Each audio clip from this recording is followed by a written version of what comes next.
Well, welcome to a new Dave's Workshop Tours video, and this time I'm in Melbourne South at Pete's Classic Garage. It's pretty obvious what he's into. Let's go inside and find out what's going on. Fords are definitely the order of the day around here, as you can see. But it's not just Mustangs that this one-man workshop takes on. All right, Pete, thanks very much for letting us come by today. Tell us a little bit about the business. We fix Fords, really, most of the time. We have done other things, Jaguars, BMWs, but I like to fix Fords. I'm good with old Fords with steel bumper bars. After 1970, not so much. Like, there's plenty of work out there anyway. You've got to have a cut-off somewhere. So apart from servicing the couple of modern Mustangs I have, no, we don't. We only do old Fords. And the Mustangs, were they imported during the day? Are they Australian delivered, or some? Some have been. Yeah, some have been. That's pretty rare though. Most right-hand drives you find have been imported a long time ago because you had to make the right-hand drive. But now there's so many left-handers. People are prepared to live with the left hand. Men are. Women aren't. When you put them in the passenger seat, they're not very excited about that.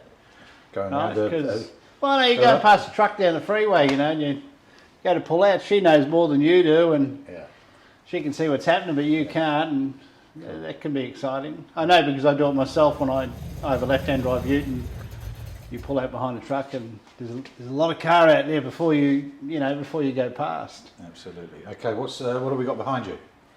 Well, that was my first Mustang actually.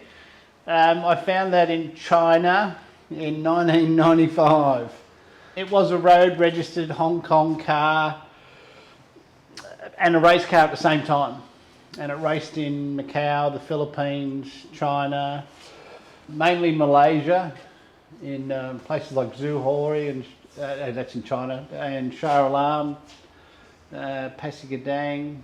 That was my first car. Can you tell us a little bit about the spec on it? It's had a lot of different specs.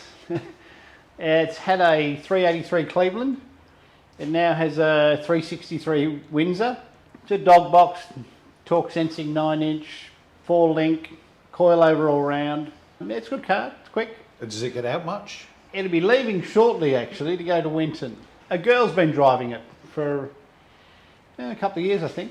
It's been dormant for a couple of years, well, but they'll get it out again. A lot of things have been dormant in the last couple of years, eh? Everything's been dormant for a couple of years. And really that's the reason it hadn't been out. You can't go out, and now you can. So I'm putting a hydraulic handbrake in it the next couple of weeks, and off it'll go. So are you finding a lot of cars that have stood dormant for a long time are getting recommissioned now? I don't know. We don't actually do that much work for the public, really. Most of my work's been for collectors, and you have one person keep you busy for years. Right. That's, for me, is easier than 10 guys in a day. I deal with one a year. I don't know. So what's happening out there? Yeah. Not really sure. Not really sure. Not really sure, no. And these guys that, are they using, or are they just sitting down with a cigar and a glass of whiskey? Using them. No, they're users. Most of the people I've had have been users. I tend to end up leaving one to go to the next, and go to the next, to go to the next. And it's sort of always been like that. We still do a little bit of public work, but not a lot. And what's this one here? What have we got here? This one's for sale. Just a normal C-code fastback. Trouble is, at the moment, I think there's 15 fastbacks for sale, and there's never more than 3 or 4 in Australia for sale. Right. Is that current climate? Current climate. All of a sudden they're just... Oh, that, and look, they're a $100,000 car now. Sure. 2 years ago they were a $50,000 car, $60,000 car. Yeah. And for some reason the market right now is just flooded with them. And that's Australian ones. Right. That's a lot for us. In our marketplace. So is this one you've worked on? I've done a little bit to it. No, it's a customer's. Right. Yeah. Okay. I tend customers have them for 3 to 5 years, and then they ask you to get rid of it for them. There. not in the mood to stand in their garage and negotiate. Right. You know, it's Okay. just sort of... Cool. Okay, that's what we got out the back. Yeah, come on, let's have a look at the rest of it. Okay, what do we got here then, Pete? It's an XM Falcon coupe, Australian. Been in the garage since 1980. Funny story actually, his mother rang him and said, you need to come and get your car. He said, what car? You need to come and get your car. And he went there and this was sitting in the shed. It was his uncle's. And he obviously passed away and he found out he'd inherited a two-door Falcon coupe. Wow. Wow. And then, but it's here because it was a six-cylinder and now it's, he's having a V8 put in it and automatic. And So you build the engines? this one, someone did all the machining and just brought it to me in bits and I assembled it. So look, it's been in the process for a long time. It's getting there. We're just doing all the retractable belts inside it now because it's got to have retractable in the back and the front. And then we'll put the headlining and the glass in, close it up a little bit more. Are these aftermarket pieces, the belts and whatever, specifically for this? Or would it be... Just to pass ADR, you've got to have modern standard seat belts. Yeah. That and you've got to update it to disc brakes. You've got to update it to disc brakes, or update it to disc brakes. it has to be, or It's got to meet certain braking requirements. right. But we do our own caliper bracket for these, and we put Mustang 4-piston calipers on them. The two-door, that would have been available this shape in America, yeah? Well, pretty close. Ours is slightly different. But in the interests of Australian Falcon fans, where would this model stand? Oh, everybody would have this one. Well, everyone would like to have this one, yes. Yeah, this one or that one over there. Right. Yeah. Yeah. We'll come to. This is an M, and that's a P. This is another. This is a little bit rarer. This is a genuine Futura. So this comes with the bucket seats and console and all the blingy bits that the poverty pack cars didn't have. Right. Right. So this is the top line sort of sport. This is the top of the line one, yes, for the day. And it was factory white with red interior. American leather. Right. You know, cotton back. Uh-huh. But it came in one day, and it had a crossflow Falcon 6-cylinder motor in it, and I'd never met the guy before, and he said, can you put a V8 in it? And he left that and some money, and off he went. And I think he's owned it for 25 to 30 years. Oh, wow. Yeah. So, yeah, he's had it a long time. Uh-huh. And this would be the one to have, I guess, the Futura. this is the one to have, yeah, Futura. The Futura is the one to have. Was that a brand, a name used in America? Yes, yeah, same thing. Wouldn't quite correspond with what we've got, but they had the Sprint. We didn't get the Sprint. But then you're talking Falcon stuff that I could be wrong on. Right. Right. Yeah. Well, this, of course, would be, I mean, a large model by, well, the compact in America, but how would it stand against... Well, we didn't really have bigger cars than this, unless it was imported from the States anyway. Underneath, it's all Mustangs. Right. Yeah, the front suspension out of that car fits in that car. Right. Majority of it.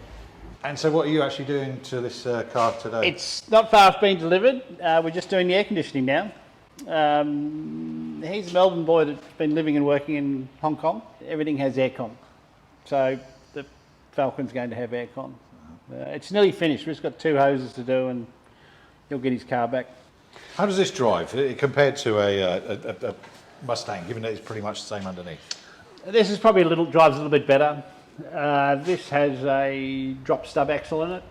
So the roll centre's probably a bit higher in this than it would be in that. That's probably the main factor that sort of makes them drive nice. It is fairly low. Yeah, the drop stub axle really makes them handle. So, what's up top? 58 Corvette. This is somebody's unfinished project. Came out of Queensland. It is right-hand drive, but we're not sure if the government know it's right-hand drive. It's a complicated one. A man's bought this car and He wants it right-hand drive, and it's not registered as right-hand drive, so it'll have to be re-engineered. And it means the right-hand drive that he does have is illegal because it needs to have a collapsible column, it'll need to have dual circuit brakes, it'll need to pass a brake test, which it probably won't with those drum brakes. It's a bit of a, it's going to cost him more money. It's not as simple as he thought it was. Did it come in this state to you, or? Yeah, no, it came here like this. Yes, that's how it came here. I built the motor for it without the car. We just did the motor for it. It looks quite concourse, the motor. It's a 283 small block. So it's a fairly standard motor.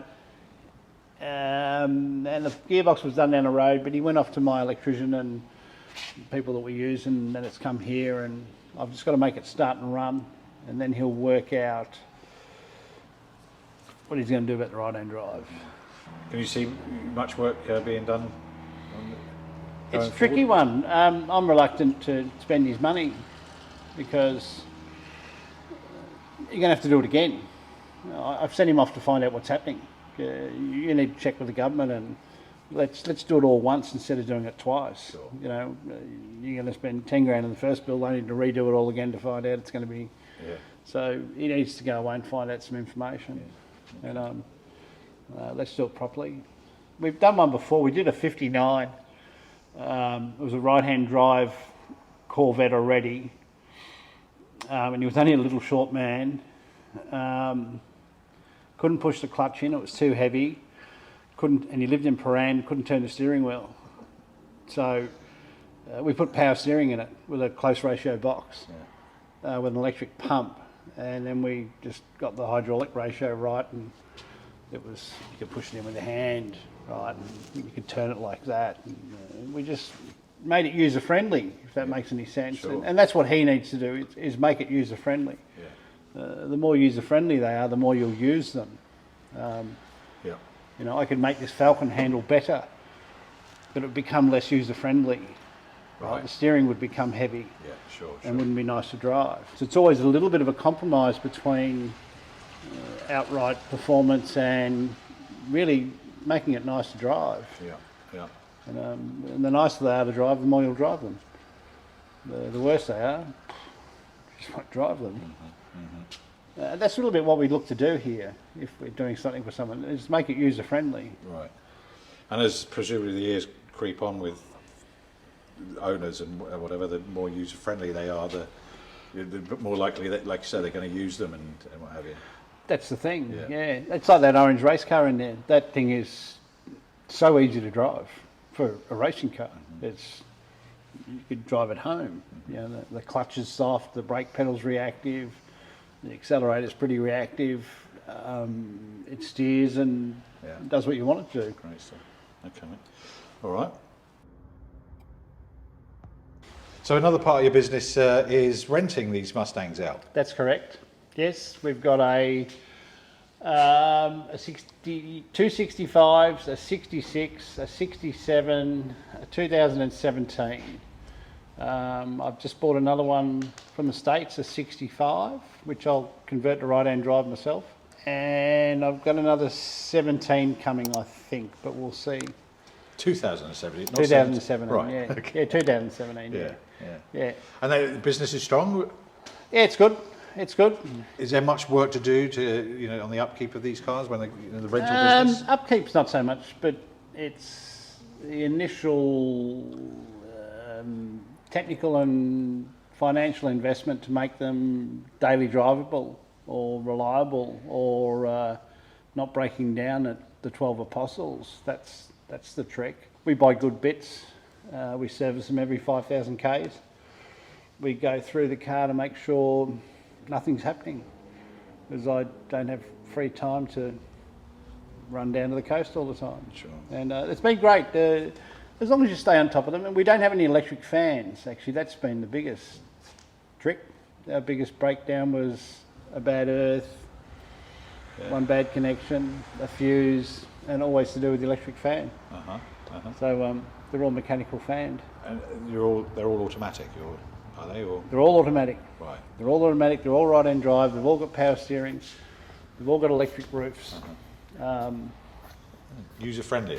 They're user friendly, and all the instruments are in kilometres, just to simplify it for everybody. And this one's just had a paint job. It wasn't anything wrong with it, and people weren't upset with it, but it was just a little bit tired looking. And they are still my cars, so I like them to look as good as they can look. Great stuff. Okay. You know, it's still a beautiful car. Yeah, definitely. Okay. Well, and so we've got the holding bay out the back, I believe. Yeah, come on, we'll go and have a look. The waiting area. Hold that thought, as that's all we've got time for in this episode of Dave's Workshop Tours. Whoa. Make sure you subscribe and hit that notification bell for when we get to see some of Pete's other projects, including a controversial modification and a rather juicy ute he uses for business sometimes. I don't drive it every day, it's not very economical.